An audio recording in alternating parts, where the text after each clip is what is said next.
کسی کی زندگی سے یوں متاثر نہ ہو کہ اپنی زندگی سے بیزاری محسوس ہونے لگے۔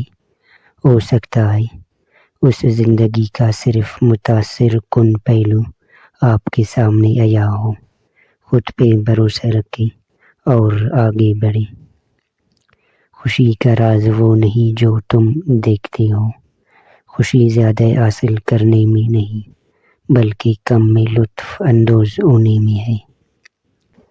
دوست کی مثال ایک کشتی کی طرح ہوتی ہے جو انسان کو ڈبو بھی سکتی ہے اور کنارے تک پہنچا بھی سکتی ہے۔ اپنی قیمت اتنی رکھے جو ادا ہو سکے۔ اگر انمول ہو گئے تو تنہا ہو جاؤ گے۔ کامیابی چاہتے ہو تو موقع دینے والے کو کبھی دھوکہ اور دھوکہ دینے والے کو کبھی موقع نہ دو۔